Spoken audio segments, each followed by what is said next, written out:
Boa noite, estamos de volta com o programa Ciência e Consciência. Hoje ao meu lado, Nancy Trivelato, consciencióloga, mestranda em metodologia científica e editora do Journal of Conscienciology. Nancy, prazer tê-la aqui no Ciência e Consciência. Prazer é todo meu. Nós vamos começar com o parapsiquismo. Então, o que você poderia esclarecer sobre esse tema tão controvertido e às vezes tão desequilibrado também? Perfeito. Então, olha, em primeiro lugar é um prazer para mim poder estar aqui conversando sobre este tema, porque este é um tema que para mim eu considero de fundamental importância para que as pessoas compreendam. Eu, até certo ponto, fui uma vítima do parapsiquismo, hoje já não sou mais. Hoje eu tenho um parapsiquismo útil, equilibrado, produtivo. Eu gostaria muito de poder ajudar todas as pessoas que tivessem acesso às informações, primeiro para compreenderem, dentro de si próprias, o que é que elas experimentam, que é alguma percepção, além do que as pessoas chamam dos sentidos físicos normais. Quando é que ela está sentindo algo mais sutil? As pessoas não sabem quando é isso ou não. Por outro lado, quando sabem, como é que elas fazem para daí tirar alguma coisa que é uma informação, um substrato para a vida dela, compreender um contexto? O que é que o parapsiquismo pode nos trazer? Situações que ocorrem na nossa vida, agradáveis ou desagradáveis, esperadas ou inesperadas, dentro do nosso controle ou fora do nosso controle. Nós vemos simplesmente um aspecto muito parco, muito parcial, da condição intrafísica daquilo. Então é o que uma pessoa falou, é o que eu sei de uma conexão. Muitas das conexões de cada evento da nossa vida nós não sabemos, mas vai muito além disso. Por quê? Nós não vemos nada, em geral, não é? A maioria das pessoas, podemos colocar assim, daquilo que é mais sutil. Houve um fenômeno energético, houve uma interferência, há um processo de vida passada que poderia estar vinculado a essa condição do momento. Isso aqui é um fechamento de algo mais na história, aquela sensação que eu tive em tal lugar que me levou a conhecer aquela pessoa, que pode ter sido excelente ter conhecido a pessoa, pode ter sido péssimo em alguns casos. Então essa sincronicidade, como é que eu faço para contextualizar na minha vida o que é uma ocorrência mais saudável ou menos saudável, como eu posso tirar benefício disso se eu estou vendo somente e parcialmente a condição intrafísica? Então eu vejo que o parapsiquismo produtivo é quando nós sabemos o que é o quê? O que é a minha imaginação? O que é aquilo que a minha mente está criando uma interferência por algo que eu li ontem? O que é um efeito meu de sugestão pessoal porque alguém me falou que algo ia acontecer? O que é simplesmente intrafísico e o que são conjunturas energéticas extrafísicas que estão produzindo determinada condição? Conjunturas, isso. Você diz a intrusão pensênica. A intrusão também. Não somente, porque as conjunturas que eu digo podem ser, por exemplo, um aspecto da condição energética, holopensênica, multidimensional no ambiente onde eu estou. No local. Que às vezes não tem nada diretamente, pelo menos, a ver com aquela situação que eu estou vivenciando, mas aquela condição está interferindo. Então, eu posso fazer de tal forma que eu vou alijar aquela condição, que eu vou separá-la, fazer com que ela interfira menos? Se realmente é uma condição interferente indireta, muitas vezes é possível, mas a pessoa tem que saber como fazer. A técnica, e tem que saber que é indireta. Outra coisa, pode ser uma intrusão, como você falou, consciências extrafísicas, com um objetivo nem sempre produtivo, mas na maioria das vezes diferente daquilo que é o objetivo nosso ali naquele momento, interferindo. Mas também pode ser os medos das pessoas, podem ser os seus traumas de vidas anteriores ou desta própria vida, rememorados ou não. Então o que é que nós vemos? Que o parapsiquismo até certo ponto é compreender as condições normais nossas, mas dentro de um ponto de vista muito mais amplo, muito mais rico. Por que nós falamos do parapsiquismo útil produtivo? Ele tem um preço. E muitas vezes as pessoas querem fugir desse preço. Dá para fugir? Até um certo ponto, só um pouquinho. Depois não dá mais para fugir. Porque nós temos nossa própria evolução. Sim. Nós falamos muito aí já da questão da programação existencial, da questão de vidas anteriores, as próprias retrocognições que nos apontam certas coisas. Nós não podemos esquecer que nós somos hoje fruto de muitas experiências nossas. Os telespectadores que estão nos ouvindo, se tem interesse nesse tipo de tema, olha, não vamos dizer que é uma casualidade. Provavelmente já tiveram algum tipo de experiência em algum momento nessa vida, ou em outros momentos em vidas passadas, mesmo que no cérebro físico não esteja a lembrança, existe dentro da pessoa aquela inquietação. Só de estar assistindo o programa significa alguma coisa. Exatamente. Essa inquietação de que tem que haver algo mais. Eu me interesso pelo tema. Olha, eu acho isso intrigante. Isso já é um sinal de que essa realidade já foi experimentada por ela em algum nível, em algum momento, em alguma intensidade. Não estamos dizendo que somos todos o máximo do parapsiquismo, mas alguma experiência houve. Também não podemos dizer que essa é a realidade para todas as pessoas com as quais convivemos. Algumas somente, até hoje, com todas as suas existências, somente experimentaram a realidade física. Então, claro, para essas pessoas que nós estamos falando, não tem sentido nenhum natural. Não tem nem sinapse. Não tem nem sinapse, nem para sinapse. Nem para sinapse. Nem naquilo que se refere à sua experiência anterior. Mas agora, qual é meu ponto?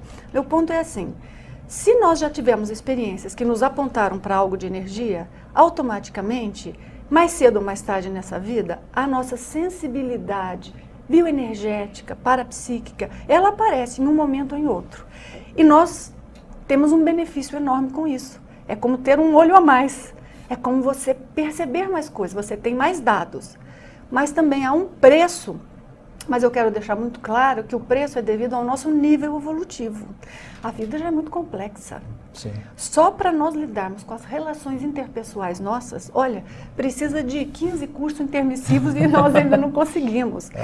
Essa complexidade... Só no Grupo Karma só no nosso Grupo Karma íntimo, É. exato. Depois lidar com as frustrações da vida, as dificuldades, a situação nossa, o próprio soma, impõe uma série de coisas para nós, que depois nós vimos que há um benefício até para o nosso aprendizado.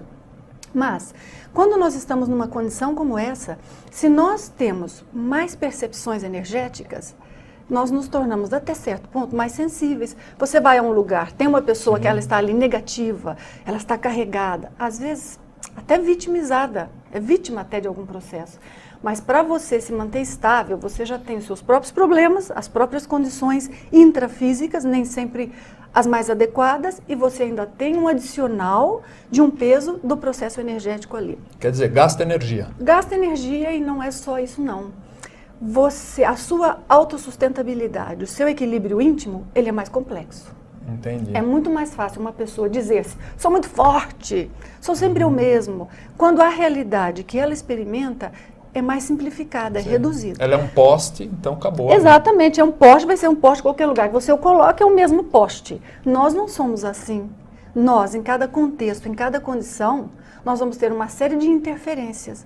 Então a vida torna-se mais complexa, torna-se mais rico, mas mais difícil o equilíbrio. É possível evitar? Não. A evolução vem, as situações vêm e nós crescemos nesta condição. Mas o nosso nível evolutivo hoje, da maioria de nós, provavelmente dos que estão nos ouvindo também, é de tal forma que nós temos uma sensibilidade maior do que o nosso controle energético, para a maioria das pessoas. As pessoas têm que compreender que dentro daquilo que é a nossa realidade parapsíquica, há diferentes componentes com os quais nós lidamos. A sensibilidade é um deles, a pessoa perceber. Existe um outro componente, então, que as pessoas esquecem, que é a capacidade mental somática de digerir aquilo que você sentiu. Lidar com aquilo lá. Para você decifrar. Por quê? Então, o que quer dizer isso que eu experimentei? Qual a finalidade? Quanto disso é uma percepção direta e quanto disso é interferência de outras percepções indiretas à volta? Isso compreender o processo. Chegar a uma conclusão com aquilo. E depois nós temos um terceiro elemento aí, que é a sua capacidade de controlar a energia, de controlar essa realidade, de interferir pela sua vontade.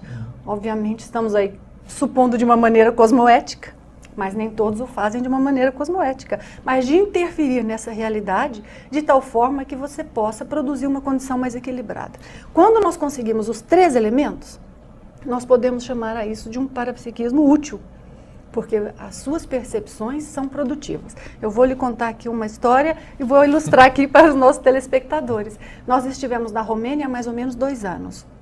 Uma situação complexíssima, saído mais ou menos recente da condição do comunismo, um país tentando se estabelecer, uma condição extrafísica Terrível. Holopensene, terrível. Totalmente contrária ao trabalho que nós estávamos fazendo. Mas o que ocorre? E aí vem o meu ponto do parapsiquismo.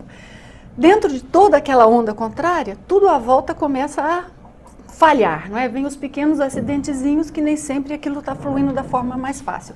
É uma pessoa que vai fazer a tradução que no meio do caminho para, é um equipamento que pifa, é transporte que está complicado, e então a sua necessidade de se manter equilibrado. E nós tivemos 73 alunos.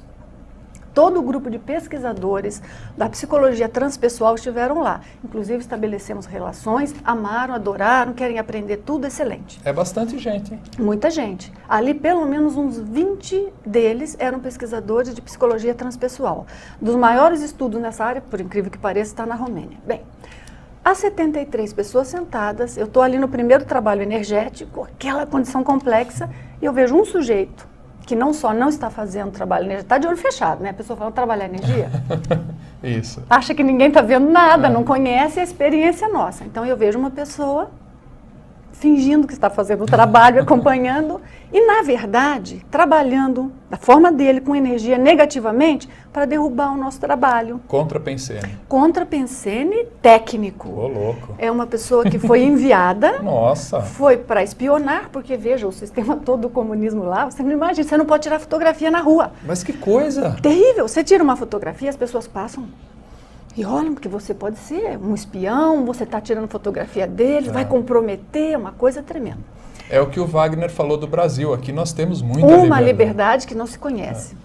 Então nós terminamos a aula e obviamente a sustentação de energia para você ter um ataque direto de um indivíduo intrafísico que está sendo suportado, não se fala em português, está sendo apoiado, pode falar suportado em português, está sendo apoiado por uma equipe extrafísica que vem de uma instituição governamental contra o trabalho que você está fazendo. Aquilo tem um peso. Claro. E aí você termina... Intra e extra. Intra e extra. Aí você termina o curso e você sentiu energia?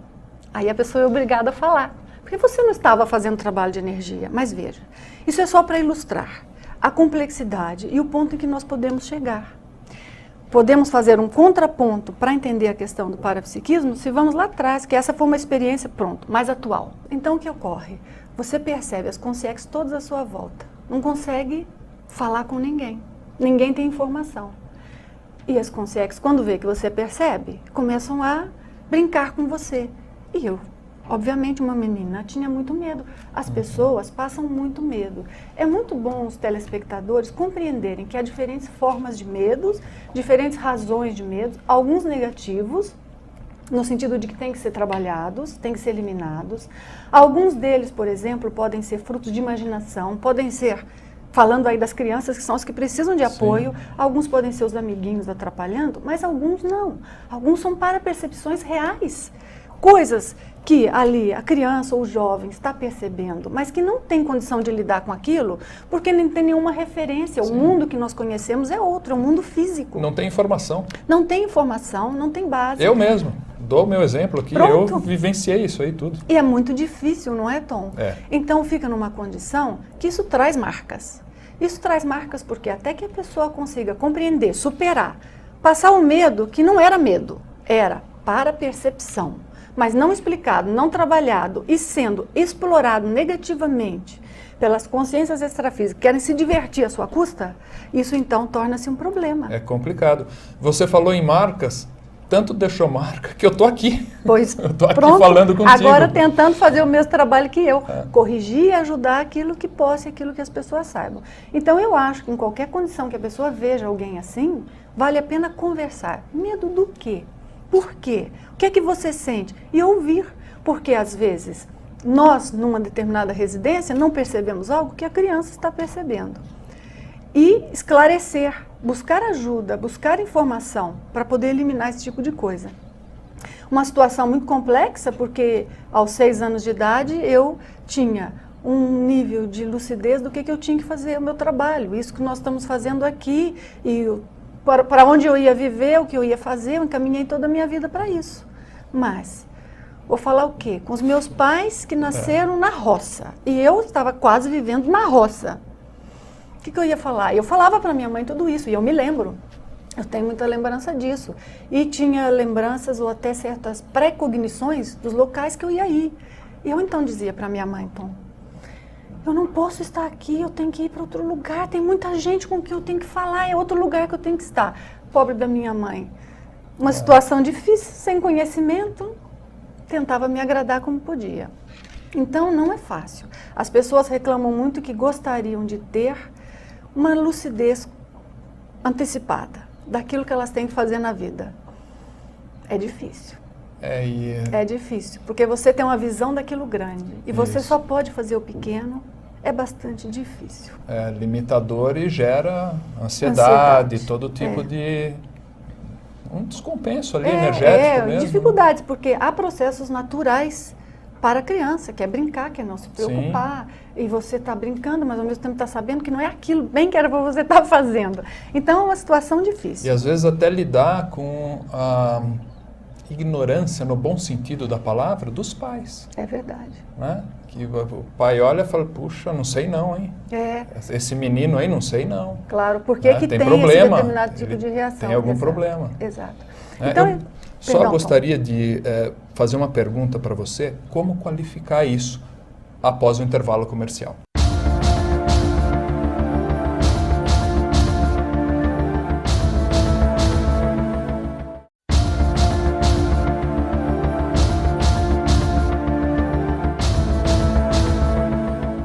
De volta com o programa Ciência e Consciência. Hoje aqui ao meu lado, Nancy Trivelato, consciencióloga. E a pergunta que ficou, Nancy, é como qualificar tudo isso para a pessoa sair daquela condição de medo, aquela condição mais patológica, vamos chamar assim. Eu acho que a primeira coisa que a pessoa precisa é de ter algum conhecimento e algum controle das suas próprias energias. Autodomínio. Autodomínio energético. Só que autodomínio energético é uma coisa enorme, ampla, completa. E nós dizemos para a pessoa, para você sair disso, você precisa de autodomínio, é quase como se ela não fosse sair. Porque enquanto ela está nisso, ela está numa bola de neve. Ela tem que sair disso para conquistar o autodomínio. É uma palavra guarda-chuva, vale? É uma palavra guarda-chuva, mas este autodomínio, ou esta condição de maior equilíbrio energético ao qual nós nos referimos, ela ter um pequeno conhecimento de energia, poder sentir as suas energias até um determinado nível e a partir dali ela poder exercer técnicas nas quais ela consiga implementar um determinado padrão nas suas próprias energias. Então, não é chegar ao autodomínio completo, mas é ter o primeiro passo disso. É difícil? Não é nada difícil. Compreender energia, sentir energia, controlar energia, não é difícil. Controlar o parapsiquismo é difícil? É porque aí vem uma realidade complexa. Aí é mexer com soma, mental soma, psicossoma, o soma, mental soma e psicossoma da outra consciência, intrafísica, extrafísica, é complexo. Mas as suas próprias energias, seu próprio energossoma, não, isso não é difícil, porque você está lidando com um elemento único. Aonde vêm as complexidades, que eu acho importante nós esclarecermos? Em primeiro lugar, porque a pessoa não tem referências de percepção energética. Então ela quer trabalhar com energia e ter um referencial, uma percepção tão lúcida, tão clara, tão objetiva, como se ela tivesse uma sensação física. Aí então fica complexo. Por quê? Energia produz sensações físicas? Resposta muito fácil, sim. Sempre? Não. As sensações mais importantes, mais fortes, são aquelas enormes, ostensivas, que produziram repercussões físicas? Nem sempre. Concordo. Provavelmente não são as mais importantes. Com o passar do tempo, as nossas percepções energéticas ficam mais objetivas e ostensivas ou mais sutis? Mais sutis. É aí que está. Mas ficam mais claras ou mais confusas? Mais claras. Portanto, ser denso objetivo não é ser com certeza e claro. Ser sutil não quer dizer ser etéreo, incompreensível, que nós não temos controle. A situação toda está no tipo do parapsiquismo. Eu estou trabalhando num livro sobre chakras e ali então nós temos oportunidade de um aprofundamento nisso diferente. Porque as percepções nossas, seja por qualquer parte do nosso energossoma, ou até uma percepção que venha mais através de mental soma direto. Isso sempre vai repercutir no nosso corpo energético. Mas veja, cada componente do nosso corpo energético, ele vai ter um papel diferente nas nossas percepções. E há indivíduos, por exemplo, que eles são muito polarizados nas suas percepções. Alguns focalizam demais no cardiochakra. Então é a emoção, o que ele sentiu, o que pareceu, o que foi, aí fica muito complicado. Outros querem abolir o cardiochakra e ir direto para a percepção mental somática frontochacral só. Também não funciona muito bem, porque é como se você castrasse uma parte das percepções que você poderia ter. Isso te dou meu feedback aqui e agora. Já tentei fazer isso, não funciona. Não funciona. Fica só mental lá, não lindão existe. No mental. Não é assim existe. que funciona. E o que então nós vemos são dois tipos de condição que as pessoas têm. Uma é, a pessoa é um sensitivo, perceptivo, um indivíduo com mais parapsiquismo, totalmente indomado. Sente, foi, percebeu, tem uma série de informações, mas ele não tem uma educação técnica para digerir aquilo e ter um bom aproveitamento. Certo. Pode até gerar labilidade parapsíquica, normalmente que a gera. Balona trata tão Perfeito. Normalmente gera. Aí o que acontece? Tem o outro lado, a pessoa que estudou, fez curso, leu livros, aprendeu de energia. Aí tudo a pessoa quer filtrar segundo os elementos técnicos daquela abordagem. Também não funciona. Sim. O parapsiquismo é uma coisa íntima, natural, pessoal, tem que ser relaxado, a pessoa tem que ser ela mesma e tem, depois da percepção ocorrida, aplicar uma técnica para decifrá-la. Não adianta a pessoa querer ser o parapsíquico, que ela já aplica a técnica logo de início, porque ela começa a, então, bloquear aquilo que é a sua própria natureza íntima do seu parapsiquismo. Não adianta eu copiar Nancy. Exatamente, eu ia justamente falar isso. A sua forma de perceber algo é diferente da minha, que é diferente das pessoas que estão nos ouvindo.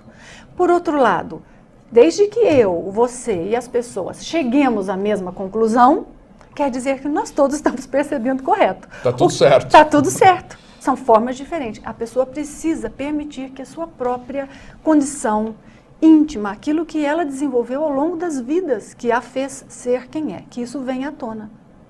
Então, isso tudo para nós é uma condição que, pequeno conhecimento, pequeno trabalho de energia, a pessoa já muda, pelo menos as energias à sua volta.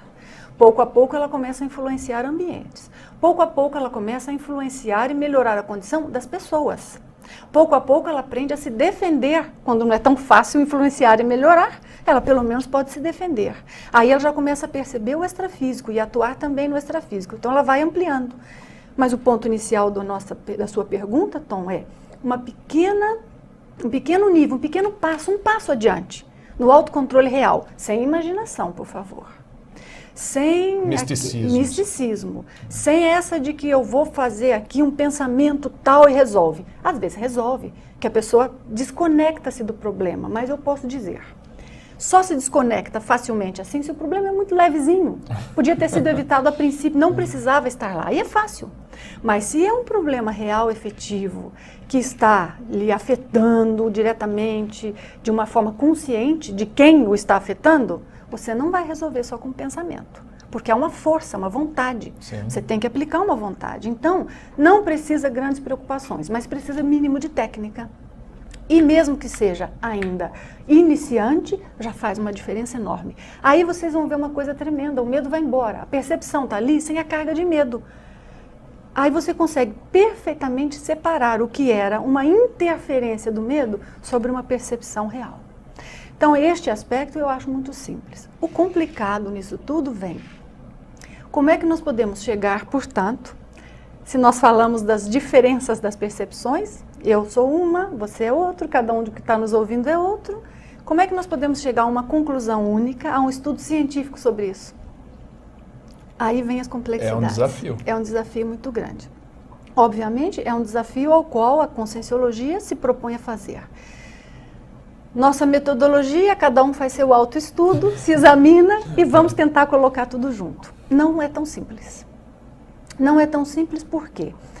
Na hora que nós vamos colocar tudo junto, se nós não fazemos um reconhecimento das diferenças de cada estilo parapsíquico.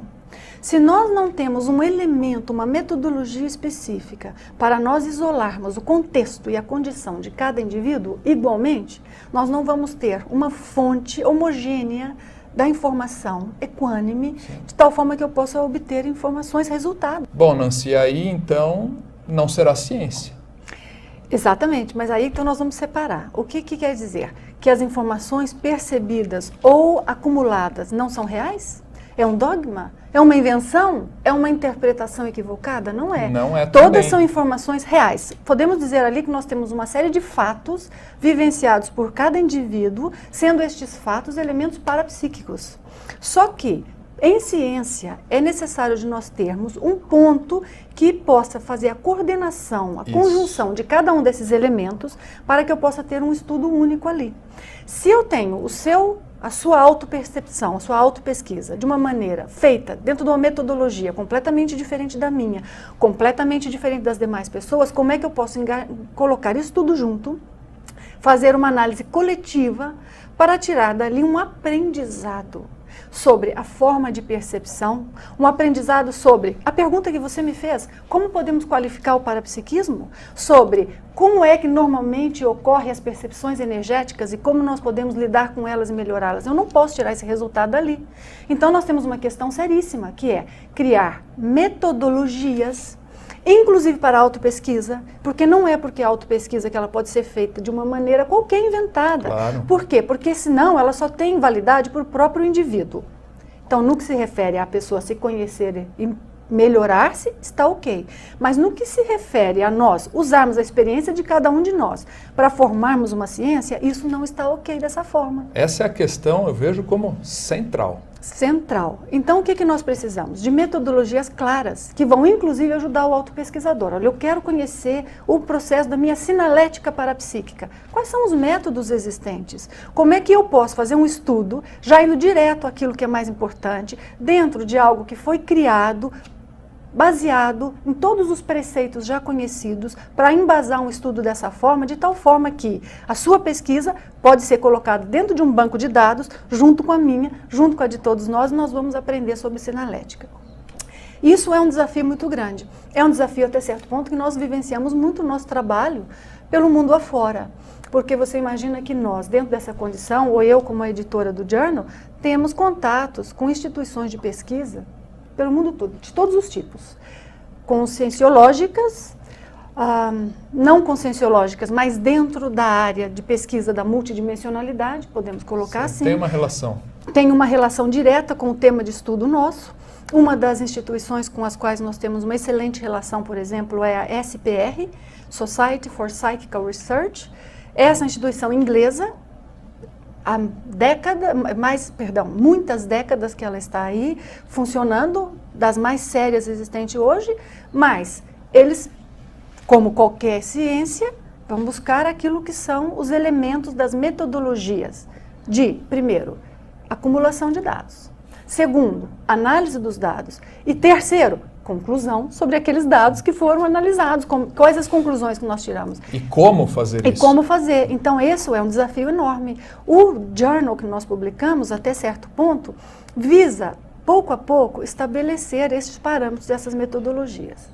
Para enfrentar esse desafio, o que nós fizemos? Eu sou a diretora de pesquisa e comunicação científica da IAC, já há alguns anos. Então, nós criamos um evento internacional. Nós já fizemos 2 séries deste evento, que nós chamamos de Simpósio Internacional de Pesquisa Conscienciológica. Mas o nosso simpósio, por incrível que pareça, ele é tão leading edge, tão de ponta, naquilo que se refere ao estudo dos elementos mais sutis, as dimensões mais sutis, colocando isso numa linguagem comum a todos, que ele atrai pesquisadores de muitas áreas. Nós tivemos, por exemplo, pesquisadores de universidades dos Estados Unidos que pesquisam sobre o câncer, mas querem ver qual a inter-relação de energia com a cura do câncer, porque existem muitos estudos sobre curas inexplicáveis, e querem ver até que ponto a energia interfere com aquilo, que estiveram presentes no nosso simpósio. Nós temos, por exemplo, pesquisadores de universidades também da Suíça, físicos quânticos, que têm interesse em compreender mais do processo da relação entre dimensão física e extrafísica, também presentes. Nós, depois de todo esse trabalho e implementado esse estudo, o que é que nós fizemos? Inclusive, eu publiquei um trabalho no primeiro simpósio nosso, que foi uma listagem, vamos fazer aqui uma compilação de tudo que a Conscienciologia, nestes anos de sua existência, que não é muito, nós já conseguimos estabelecer em termos de metodologia, sim, implementados com seus próprios nomes. Porque nós sabemos, por exemplo, a minha área, como sendo mestre em metodologia científica na área de humanas, é complexíssimo. Sim. A psicologia tem métodos de pesquisa completamente diferentes, por exemplo, da economia. Completamente diferentes, não vou nem falar de física, que isso é muito óbvio, entende? Mas, então, o que é necessário? Eles tiveram de buscar métodos que fossem viáveis, que respondessem à necessidade e à complexidade da pesquisa, no caso em psicologia, ou em qualquer área da sociologia. Nós temos que buscar métodos, e nós vamos criá-los, mas nós temos que criá-los, escrevê-los, prová-los, ou pelo menos testá-los, e dar um nome a ele, porque não pode ser o método geral de que cada um faz um diferente, mas o nome é o mesmo, não serve. Nós temos que ter nomes. Então, ali eu faço uma catalogação de algumas dezenas de métodos já existentes. O que nos falta? Nos falta listar, ver os nomes, dar o nome, de tal forma que eu e você possamos nos comunicar, dizendo a minha pesquisa foi feita segundo a metodologia tal, a sua metodologia tal, mas ambas são metodologias em conscienciologia conhecidas por todos. A linguagem. Porque a linguagem faz a comunicação. Como que eu posso explicar isso para os telespectadores? Se eu falar, por exemplo, pesquisa de opinião pública, quem está nos ouvindo sabe quais são as bases, sabe como é feito. Quais os outros métodos? Você estava me falando da pesquisa de opinião pública como um método científico. Que outros métodos existem? Perfeito. Nós poderíamos talvez enfocar nos métodos já utilizados, porque existem muitos métodos que nós usamos para a autopesquisa, como nós dizíamos. O que ocorre? A autopesquisa é um tipo de estudo que a pessoa faz para ela própria e depois vai se agregar um estudo maior. É muito mais fácil para nós compreendermos as metodologias da conscienciologia quando nós pensamos nas pesquisas mais formais. Por exemplo, uma pesquisa que ela visa um estudo de uma população mais ampla e não só a autopesquisa. Pesquisa de opinião pública, por exemplo. Nós temos uma pesquisa gigantesca com mais de 10 mil participantes respondendo a 110 perguntas. Atualmente, como de 75 países diferentes, pessoas responderam. Então, nós temos uma quantidade de informações enorme para nós podermos identificar quais os elementos mais comuns quando se sai do corpo, quais são os elementos dificultadores mais comuns, quais são as experiências que a pessoa tem mais comumente. Vou te contar, por exemplo, uma descoberta dessa pesquisa nossa de opinião pública. Pensávamos que a catalepsia não era um fenômeno tão comum quanto é. A maioria das pessoas que narrou qualquer tipo de experiência tiveram catalepsia projetiva. O que nós já aprendemos? Aprendemos que há um gancho, que há um elemento ali que associa o projetor a um determinado tipo de experiência. Outra coisa que nós achávamos que era bastante incomum era a exoprojeção, quando a pessoa saiu para fora do planeta. 6% das pessoas tiveram exoprojeção completamente lúcida. Para nós, foi um percentual muito maior do que o que nós esperávamos. Uma surpresa. Uma surpresa. Então, isso consegue se obter numa pesquisa formal com muitos indivíduos como esta. Temos também, por exemplo, pesquisas mais tipos de laboratório. Então, nós temos um determinado tipo de atividade, nós chamamos de campo projetivo, que as pessoas vêm para fazer ali um experimento no qual ela vai tentar sair do corpo.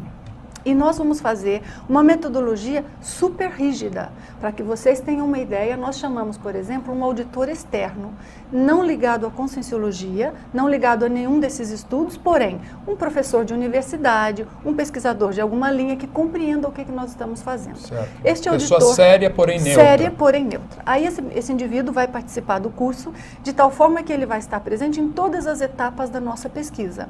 E ele vai ser quase como que um testemunho daquilo que foi os critérios da pesquisa utilizado. E nós temos uma série de formulários que nem vale a pena que nós entrarmos em detalhes, mas o que ocorre na prática? Nós colocamos uma tela de computador, no qual uma imagem aleatória é gerada. A pessoa ela deve sair do corpo e ir até essa sala onde está o computador. A sala está lacrada. A imagem apareceu depois que todo mundo saiu da sala, há um temporizador que faz isto, a porta está fechada, o auditor está sentado lá de fora da porta, ele não tem a chave para entrar lá, portanto ele não sabe, a imagem tampouco, a chave está conosco, mas ele está na porta. E foi tudo averiguado, sem buraquinho, sem nada.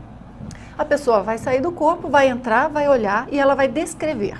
O auditor assina todos os papéis, claro, para que nós não pudéssemos fazer nenhuma substituição daquele papel. E depois nós vamos verificar. A imagem é a mesma que foi observada no formulário? É a mesma que a pessoa viu? E aí o que nós vamos aprender? Às vezes as pessoas pensam que com isso nós queremos provar se a experiência fora do corpo existe ou não. Não pensamos que isso não é o ponto principal. A experiência fora do corpo é um fenômeno que a pessoa quando tem, ela se convenceu. O indivíduo aberto estuda casos e ele também vai se convencer do fenômeno por ele próprio. Então não é esse o objetivo. Mas uma experiência como esta, ou um experimento como este, nós vamos justamente estudar a projeção, um fenômeno parapsíquico complexíssimo, mas vamos estudar dentro de um ponto de vista que é um experimento laboratorial com toda a metodologia detalhada. Para aqueles que gostarem de conhecer um pouco mais, quiserem saber mais sobre essa pesquisa, nós temos isso publicado. Journal of Conscientiology, número 15, como este exemplar aqui, só que será o número 15. São os proceedings deste congresso onde eu e Wagner, publicamos os resultados dessa pesquisa. Mas o que eu gostaria de comentar sobre essa pesquisa, por exemplo? Aí vamos ter uma ideia de como é que se desenvolve o estudo da conscienciologia. O que nós queremos aí é descobrir o quê? Como é que o paracérebro funciona quando está fora do corpo para fazer a captação de uma imagem? De uma situação, porque ali obviamente a pessoa vai narrar o contexto e a forma que ela conseguiu chegar a visualizar aquela tela do computador. Depois, o que ela visualizou, como é que foi transferido para o cérebro? Houve uma distorção, porque às vezes nós percebemos que a pessoa sim, ela viu a imagem, só que na hora que ela vai transportar, ela coloca uma interpretação. Eu vou lhe dar um exemplo. Sim, até no intrafísico existe Até no intrafísico, claro. Nós dois vemos a mesma coisa, sim, descrevemos de forma diferente. Correto. Total. O que acontece? Nós tínhamos uma tela branca com um círculo vermelho cheio. As pessoas não sabem qual imagem é. Elas não têm um banco de imagens que elas conhecem antes. Podia ser qualquer coisa. Mas então, aquele círculo vermelho, a pessoa na hora de escrever, o que ela escreve? Uma enorme cereja. Claro que em comparação com a tela, era uma enorme cereja. Então, houve uma tendência do indivíduo de colocar um nome a algo que poderia ser descrito apenas pela sua forma geométrica. Então, com isso, nós vamos aprendendo. Por que nós queremos aprender isso? Quando nós temos uma pessoa que nos diz, por exemplo, olha, eu saí do corpo, eu vi algo desta forma. Como é que nós vamos poder interpretar se aquilo é possível ou não? Para evitarmos as imaginações, os lunatismos, aquilo que qualquer um fala que teve uma projeção sobre qualquer coisa, sim, e nós ficamos totalmente sem possibilidade de verificação. Em qualquer ciência, nós temos que ter algum meio de verificação. Se nós falamos da complexidade em psicologia ou em qualquer estudo mais humano, imagina em conscienciologia, onde nós estamos falando de outras dimensões. Sim, aumenta a complexidade. Muitíssimo. Então, pelo menos, nós teríamos um instrumento para compreender o funcionamento da conexão para cérebro-cérebro. Compreenderíamos a projeção, melhoraríamos as técnicas existentes hoje e ainda mais.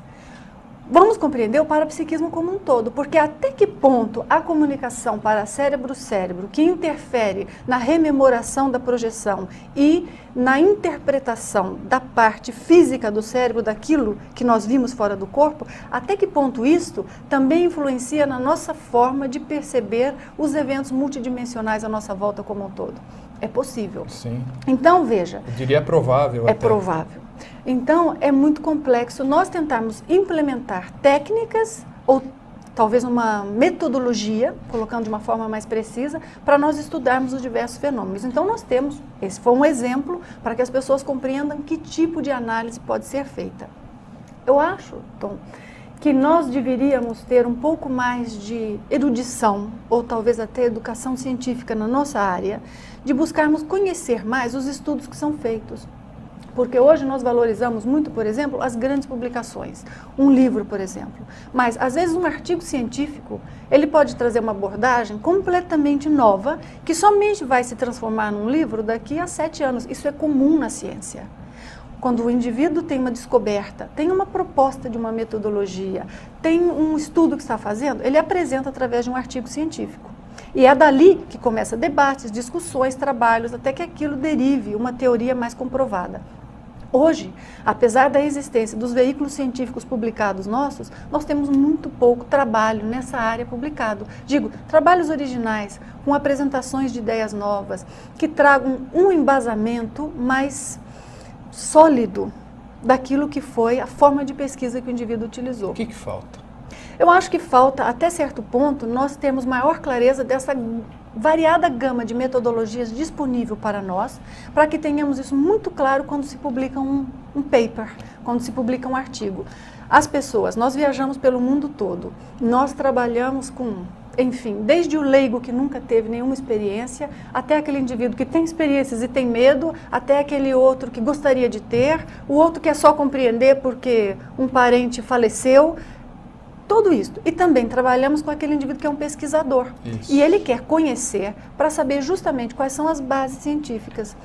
Nesta hora é que nós vamos ver como é delicado nós estabelecermos o limite entre ciência e não ciência, de forma que você possa apresentar ideias até certo ponto subjetivas, para quem o experimentou, sim, apresentar ideias de uma complexidade enorme, talvez não para mim ou para você, que possamos estar presente e compartilhar das mesmas parapercepções, mas para aquele outro indivíduo que não participou e não compreende o que é parapsiquismo, ele pega e ele vai falar, mas o que é isso aqui? Como é que eu sei que o que está sendo publicado aqui não é um delírio daquele indivíduo que está apresentando? É o divisor de águas, é o ciência, de águas. Exato. Religião, ciência, fé. Ou compartilhar com você aqui uma complexidade muito grande do nosso trabalho, principalmente fora do Brasil. A maioria, suponho, dos telespectadores nos ouvindo, são brasileiros. Os brasileiros têm uma abertura maior para este tipo de conhecimento, em geral.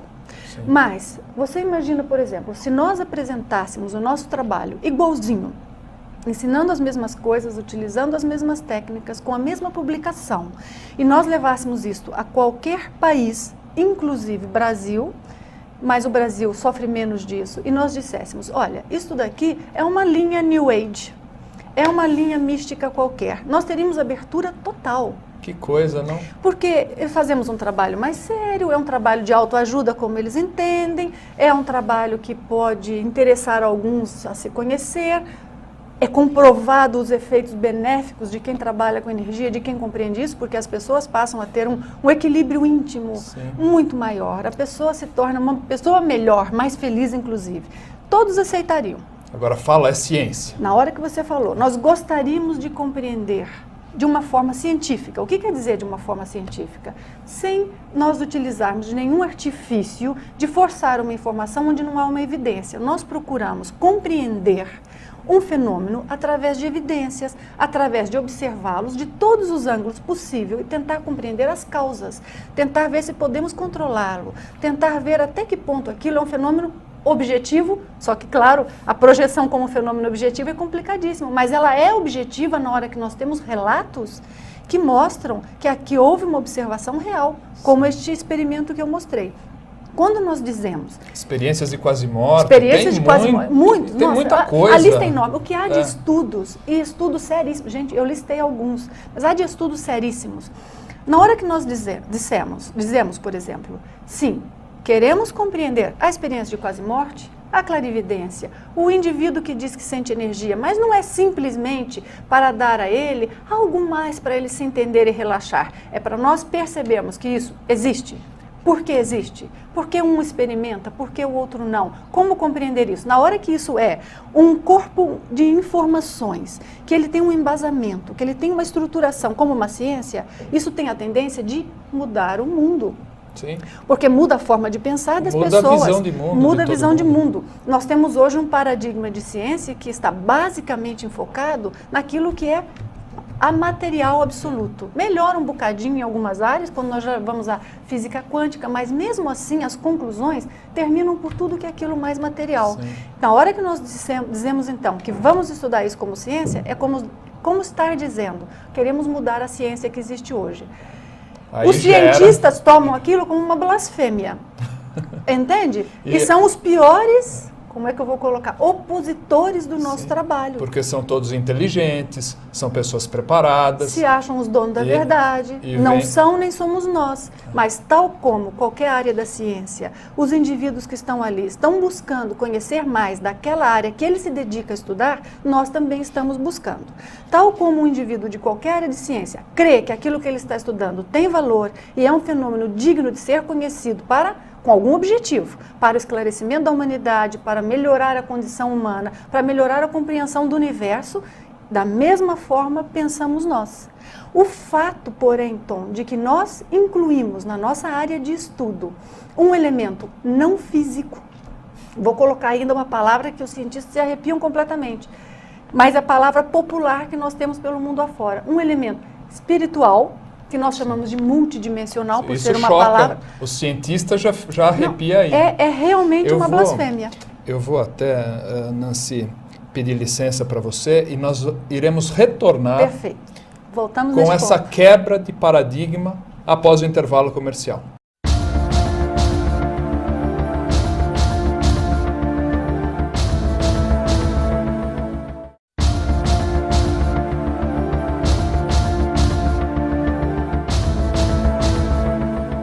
De volta com o programa Ciência e Consciência.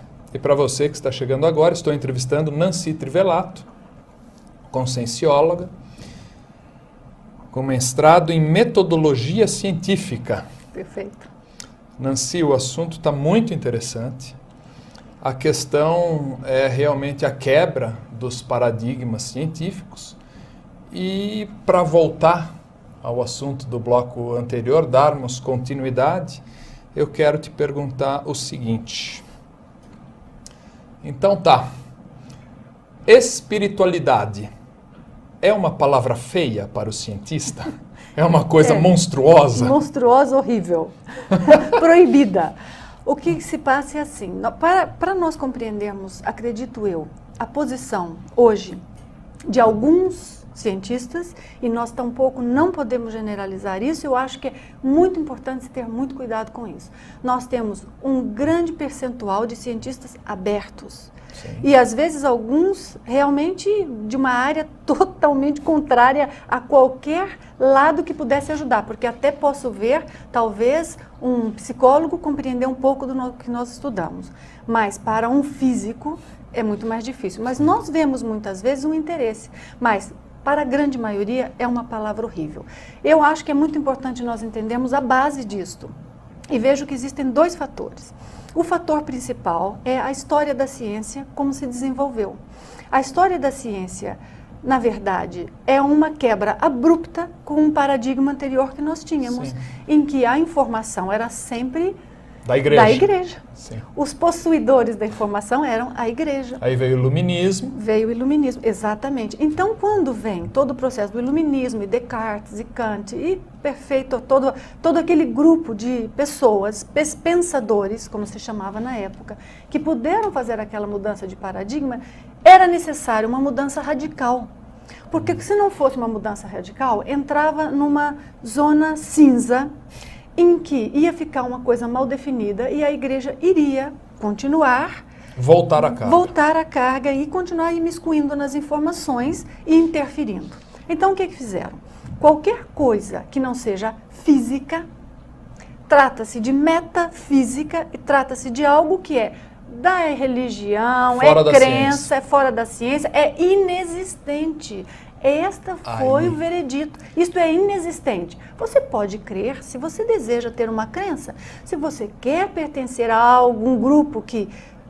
Não científico? Não científico. Se você quer ter dentro de você um conhecimento não científico, alivia a sua vida, tudo bem. Mas isto é inexistente. Portanto, se é inexistente, a ciência não estuda. Então, veja... Ciência ficou matéria. Ficou pura matéria. Então, nós somos herdeiros de uma história. a qual hoje nós, até certo ponto, sofremos as consequências Sim, dela. porque me permita, jogaram o bebê com a água do banho. Exatamente. Foi tudo. Foi tudo. Eles queriam limpar aquela água que estava suja. Vamos jogar aquele Exatamente. ranço, aquele, né, tirar o bolor da Perfeito. religião, só que foi o bebê junto. Perfeito. E hoje nós podemos compreender o valor disso e podemos ter uma ideia da força que foi necessário para se fazer este movimento. Sim. Uma força enorme, possivelmente com consciências evoluídas, amparadíssimas para conseguir um trabalho como este. Mas hoje, herdeiros dessa história, nós temos um problema em mãos. Sim. E este, então, é um lado. O outro lado, que eu considero muito mais fácil de ser resolvido, porém que na prática afeta profundamente, chama-se política. Política e ego pessoal.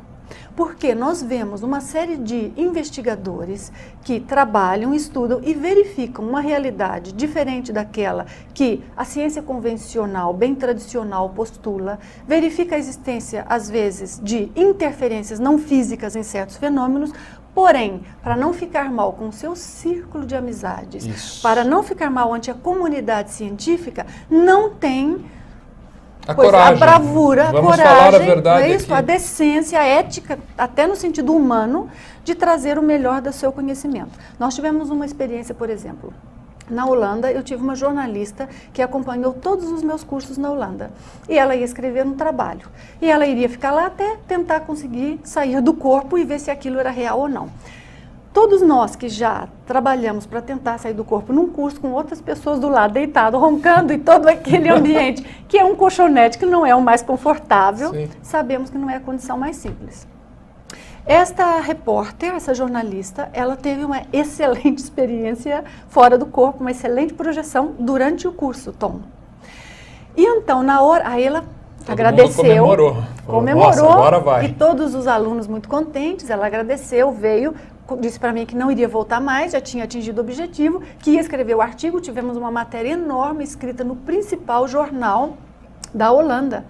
Mas o que acontece? Quando nós obtivemos a tradução, para podermos compreender o que estava escrito na matéria, obviamente não podemos ler holandês, a hora que obtivemos a tradução daquilo, ela em nenhum momento disse que ela tinha experimentado. Em todo momento, ela se coloca como o cético, conversando com os outros. O fulano teve a experiência tal, o ciclano diz ter visto um amparador, mas a experiência que ela teve, extremamente contundente, em nenhum momento ela assumiu.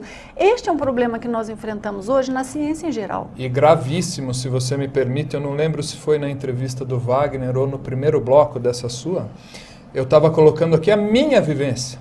E coloco, repito, para você, meu amigo do Ciência e Consciência. Para eu estar aqui, eu tive que abrir mão, você lembra? Da autoimagem. Tem que jogar no lixo a autoimagem. A ter a coragem de Então, assumir aquilo que é, não é? Tem que ter essa coragem. Sem isso, não vai para frente. A pessoa não anda. E trava a ciência. Perfeitamente. Então, essa é uma complexidade. Mas que, vamos dizer, dificulta o nosso trabalho, mas não o impede. Claro. Porque, de qualquer forma, nós vamos adiante. A vida continua. A vida continua. Vamos lá. Por exemplo, esse journal aqui, do qual nós publicamos isso aqui em Portugal, na IAC. Mas este journal, por exemplo, ele tem uma penetração enorme. Ele é distribuído, eu acho interessante para os telespectadores saberem, em 34 países, com artigos escritos sobre estudos em conscienciologia, mas não somente de investigadores da conscienciologia. Um de vocês que está aí nos ouvindo pode ser um pesquisador independente, verdadeiro. Sim, eu li um do Luciano Mello e excelente, Perfeito. excelente. Perfeito. Inclusive abordando o tema política. Perfeito. Ele abordou, colocou lá a opinião dele, achei muito interessante. Perfeito. Olha, para você político, Vale é um a pena. assunto que vale a pena. Perfeito. Estudar cosmoética dentro da política, já pensou que fantástico?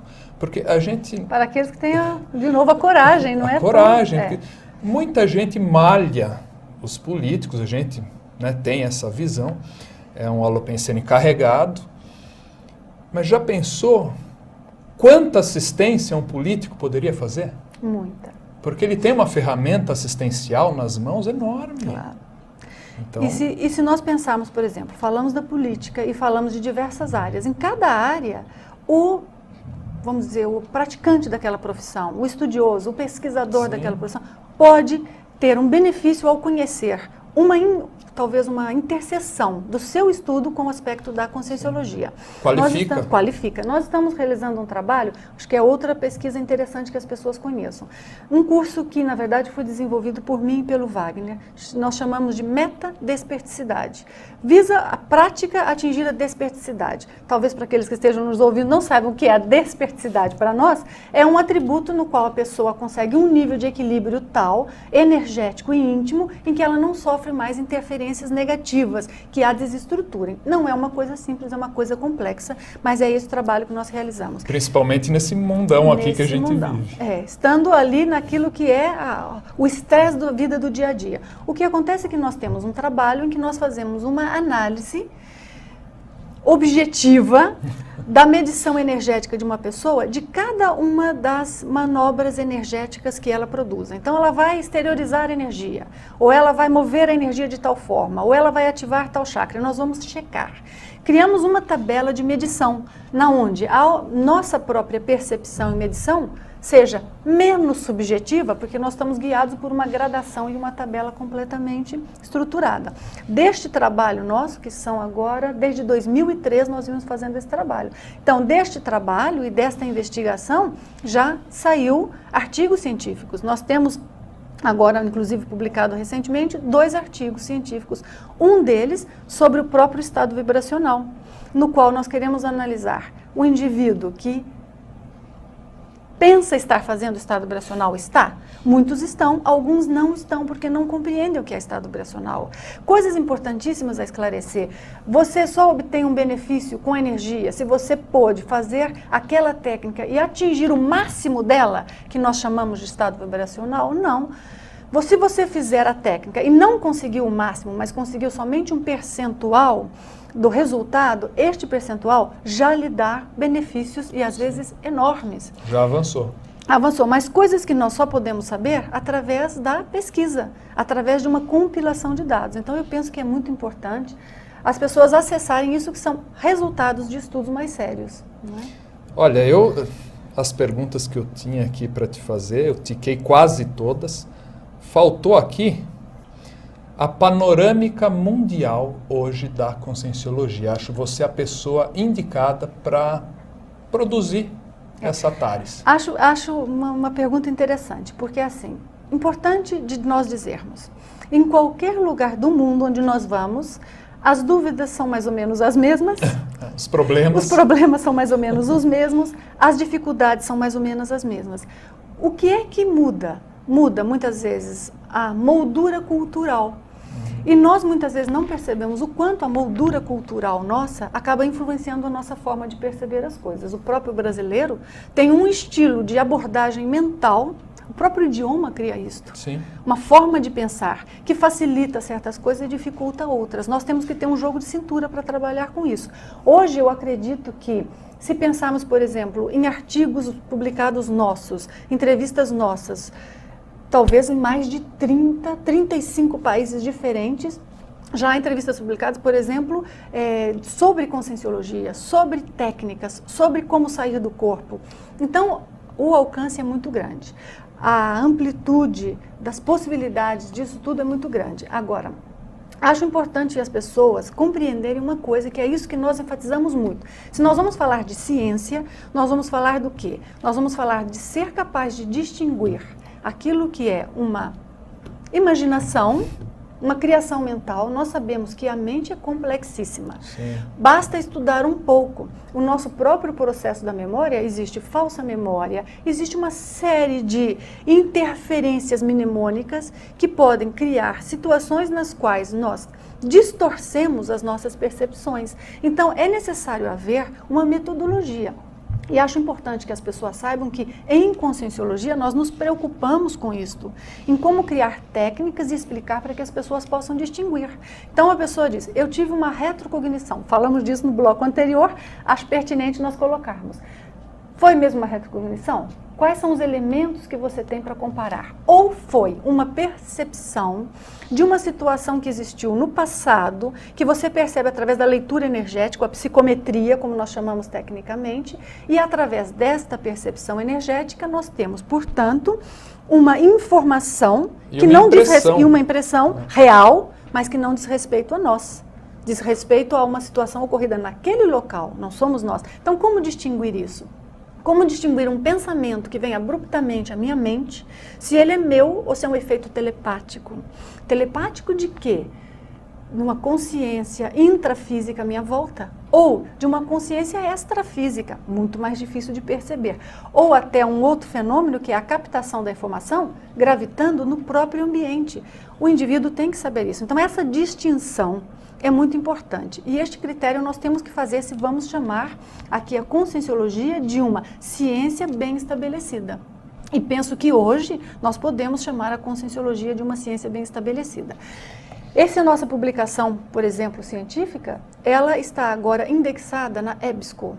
Não sei se os telespectadores sabem o que é a EBSCO, mas é uma instituição internacional que vive de fazer uma catalogação de artigos científicos. E diversos pesquisadores de diversas partes do mundo buscam os artigos, acessam através de uma pesquisa Google qualquer na internet, e elas, quando vêm, existe um artigo sobre aquele tópico, elas compram através da internet o artigo. Então, uma instituição que vive de vender artigos científicos está agora publicando a coleção inteirinha do Journal. Por quê? Por observar o valor que isso tem como conhecimento. E acho que, então, vale a pena todos nós pensarmos, é possível fazer um estudo de algo não físico de uma forma mais técnica, científica? Pensamos que sim. E que notícia maravilhosa essa. Uma notícia muito boa. Sim. E penso que é digna de nota. Se nós fôssemos aí para o princípio da descrença que você aborda. Não sei se era o seu próprio próximo anotado tópico, aqui. Mas ele encaixa bem aqui nesse contexto. O tempo, você sabe que está voando aqui no programa. Mas o princípio da descrença seria o meu próximo. Porque o princípio da descrença encaixa perfeitamente nisso que nós estamos falando, se nós vamos falar da separação de ciência de um outro conhecimento que nós possamos chamar de filosofia ou qualquer outro nome que nós queiramos dar. O que ocorre? O princípio da descrença é uma salvaguarda para os dois lados. Primeiro, para o indivíduo que ouve a informação. Porque o que nós queremos dentro da nossa, vamos dizer, abordagem científica é recordar aquele indivíduo que está ali que não é para ele aceitar a informação sem ver para ele próprio se aquilo tem sentido. Sim. Se ele está o tempo todo aplicando o seu discernimento. Porque, veja, qualquer pessoa com um pouco de discurso pode se chamar ciência sem ser. Sim. É uma coisa um bocado chata e nós vemos isso pelo mundo afora. Sim, vemos, e faz tempo, hein? E faz muito tempo. Os sofistas. Exatamente. E que muitas vezes não tem um embasamento real.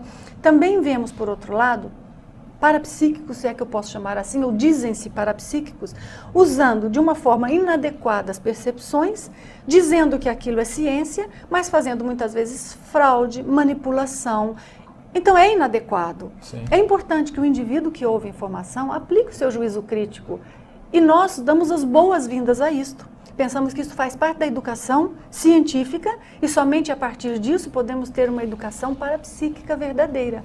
Porque o parapsiquismo, se ele implica em distinguir se isso da minha mente, se é uma sugestão ou se é uma percepção real, a pessoa tem que ter um mínimo de conhecimento de análise de informação. Então, esta é uma salvaguarda para a pessoa, mas também é uma salvaguarda para a própria conscienciologia. Porque, veja, fanáticos pode existir em qualquer lugar. Lógico.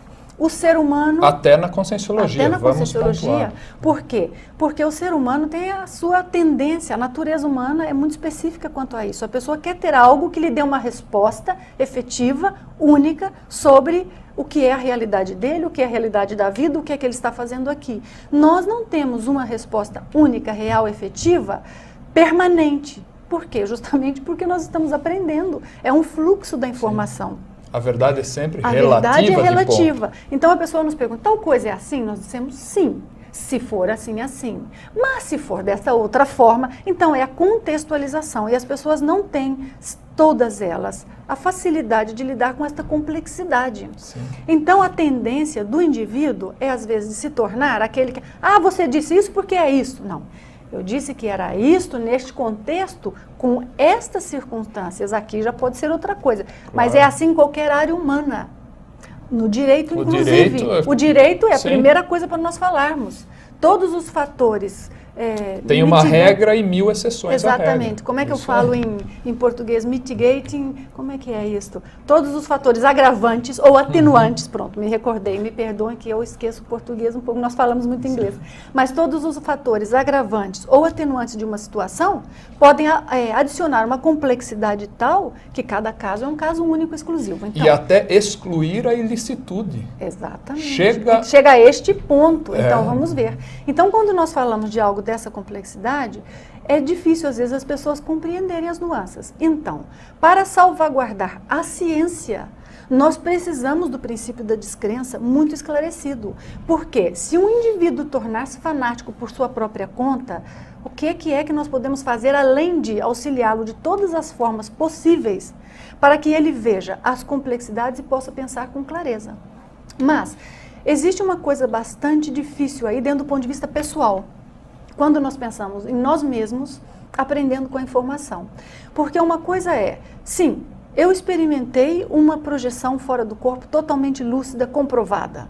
E eu tenho aquela experiência que, para mim, é indubitável. Esta pessoa, ela pode dizer, dentro do princípio da descrença, eu tenho certeza que a projeção existe. Mas nós também temos aquele indivíduo que ainda não teve uma experiência rememorada, acho que é importante acrescentar o rememorada, com este nível de clareza, porém, ele sente dentro de si que aquilo é possível, que aquilo é lógico dentro do contexto da vida para ele. Pois eu posso me lembrar de momentos, no meu próprio passado, eu comecei a ter projeção muito jovem, mas ainda antes daquilo, quantas vezes eu pensava, não é possível que a vida é só isso? Olhar para o céu e falar, não podemos estar sozinhos aqui, mas ideias que eu absolutamente não havia aprendido com ninguém. Acho importante até os telespectadores compreenderem isto, porque algumas pessoas não sabem compreender a complexidade e a profundidade do princípio da descrença, porque existem aquilo que chama-se conhecimento inato, nós já nascemos com ele. Sim. E se nós não formos valorizar o conhecimento inato, aquele que veio conosco, ninguém nos ensinou, não foi sugestão, ninguém está me fazendo crer nele, é uma convicção que eu tinha desde o princípio, é a minha forma de pensar. Aí você pega um livro e lê aquilo e você fala, explica tudo o que eu sentia dentro de mim, pôs em palavras os meus pensamentos. Veja, isso então é você crer? Eu diria, é ter uma clareza maior de que tem mais pessoas pensando como eu.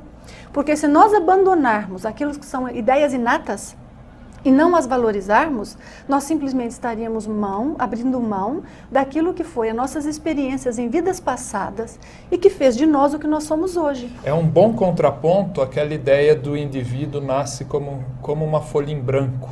Exatamente. Existe... E que nós pensamos que absolutamente não é assim. Não é assim. Não, e na verdade isso é uma simplificação. Até entre os animais você vê personalidades extremamente específicas. Eu, no meu caso, que tenho 2 filhos, nossa... Você vê o detalhe daquilo. São seres completamente diferentes. Perfeito. Então eu acho importante mostrar que o princípio da descrença não só visa contribuir para a clareza e a liberdade de pensamento do indivíduo que vem até esta ciência, mas também o revés. É também a ciência se prevenindo de indivíduos que possam fazer um mau uso daquela informação. Porque pessoas que façam um mau uso da informação, nós até já falamos nesse mesmo bloco, Sim. Isso existe. Mas somos vítimas disso? Em hipótese nenhuma. Podemos compreender todas as nuances disso, inclusive extrafísicas e energéticas? Podemos e devemos. Está ao nosso acesso. Bom, Nancy, fiquei realmente encantado com a sua entrevista. Gostaria de agradecê-la, sinceramente, a você, ao próprio Wagner, que esteve aqui também. E abro as câmeras para um recado final. Se você quiser divulgar a instituição. Gostaria muito, sim, de dar uma palavra justamente sobre o processo científico, que eu acho que vem a calhar aqui, que pensamos assim, todas as pessoas podem e devem contribuir com a ciência. A ciência não é de uma instituição. A ciência, ela é do conhecimento geral da humanidade. Isso é um bem da humanidade. Mas qualquer ciência só pode estar bem estabelecida se há troca de ideias, se há debate, se há informação sendo passada de um para o outro de forma que ela cresça. É isso que nós precisamos. Então, gostaria de convidar a todos para colocar as suas ideias no papel, para publicar, aqueles que desejarem mandar os seus artigos para nós no Journal of Conscientiology. Aliás, acho bom dizer que o nome é em inglês porque é divulgado no mundo todo, sim, mas nós temos uma edição em português. Todos os artigos também são publicados em português. E então, seria muito importante nós termos as contribuições. Nós fazemos lá no nosso campus de pesquisa em Portugal, que é onde agora nós estamos sediados, eu e Wagner. Neste campo de pesquisa, nós fazemos uma série de trabalhos visando o crescimento e o embasamento da ciência e do conhecimento científico do nosso público em geral. Nós teremos em 2010...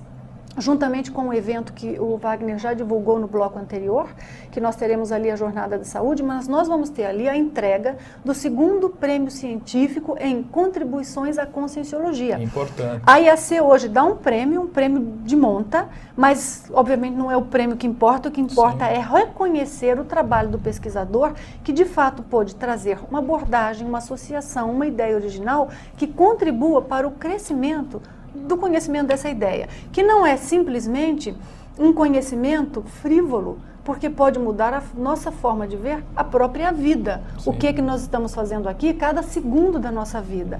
Pode nos ajudar a ter um contato muito mais ameno e harmônico com a vida ao nosso redor, mas principalmente compreender qual é o nosso papel aqui, porque muitas das pessoas que estão nos ouvindo têm aquela sensação de que não é só isso, ou que tem algo para fazer.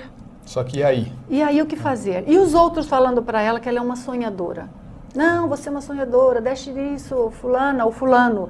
Não, é muito importante que a pessoa tenha convicção nas suas reais ideias inatas. E é importante aí o discernimento, para ela não ir em nenhuma onda. Pense por você. Então, abrimos aí para o convite à publicação científica, convite para participar aí do nosso concurso para o prêmio científico e de estar conosco o ano que vem para justamente ver a entrega do prêmio. Eu acho fantástico. Nós temos um prêmio em conscienciologia. Fantástico, porque prêmios em psicologia surgiram relativamente recentes. Sim.